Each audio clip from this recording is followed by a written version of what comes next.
देश की राजनीति फिर से उसी मोड़ पर खड़ी है जहां से उसने तबाही का रास्ता चुना था और इस बार चुप्पी साधे नोबेल विजेता मोहम्मद यूनुस उस सियासी मोहरे की तरह सामने आए हैं जो या तो शांति लाएगा या फिर अराजकता की चिंगारी भड़का देगा।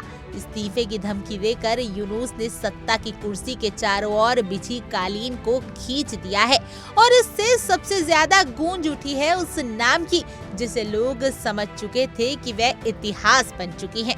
वह है शेख हसीना। आंदोलन की आग में झुलस चुकी बांग्लादेश की सियासत आज एक बार फिर सत्ता की बिसात पर नए शिकार की तलाश में है।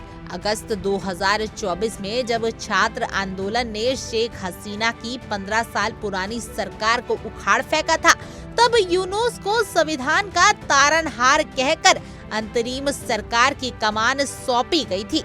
लेकिन अब वही यूनुस सत्ता से उबते, थकते और टूटते नजर आ रहे हैं। ना कोई चुनावी रोड मैप, ना ही कोई ठोस सुधार लागू हो पाए हैं। बीएनपी और नवगठित एनसीपी लगातार दबाव बना रहे हैं कि सिर्फ चेहरा नहीं सिस्टम बदला जाए, पर यूनुस वही पुरानी फाइलों में अटका सिस्टम संभालने की कोशिश में है। सेना प्रमुख वकार उज जमान पहले ही दिसंबर 2025 तक चुनाव कराने की इच्छा जाहिर कर चुके हैं और कमांडिंग अफसरों के बीच उनकी सख्त टिप्पणी अब सत्ता की गलियारों में गूंज रही है। यूनुस इस दबाव से खुद को अलग रखने की नाकाम कोशिश कर रहे हैं, लेकिन असल में वह इस्तीफे की धमकी देकर पूरे देश का ध्यान फिर से अपनी ओर खींच लेना चाहते हैं। क्या ये एक भावनात्मक कोड है या किसी बड़ी वापसी की भूमिका?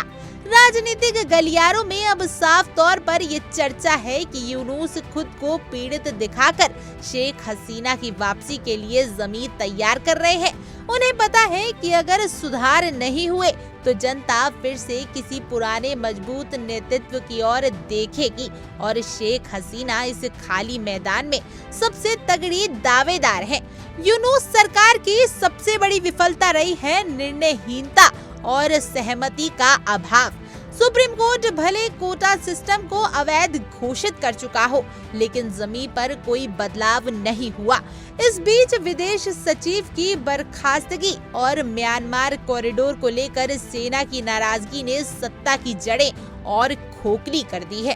ढाका में तैनात एक वरिष्ठ राजनीतिक का बयान मौजूदा हालात की गहराई बताता है कि अगले 48 घंटे निर्णायक होंगे। बांग्लादेश फिर एक सियासी विस्फोट के मुहाने पर खड़ा है और जब बांग्लादेश की राजनीति विस्फोट कहती है तो उसका शोर सिर्फ संसद भवनों तक नहीं, सड़कों और सीमाओं तक जाता है। यूनुस के इस्तीफे की धमकी अगर केवल एक बयान है तो ये एक चालक दाव भी हो सकता है शक्ति में बने रहने का, और अगर ये सच है तो ये संकेत है कि शेख हसीना की वापसी अब सिर्फ अफवाह नहीं रणनीति है। खैर, आपकी इस पूरे मुद्दे पर क्या कुछ राय है हमें कमेंट कर जरूर बताएं और ऐसी और जानकारी के लिए आप इंडिया डेली को सब्सक्राइब कर लीजिए।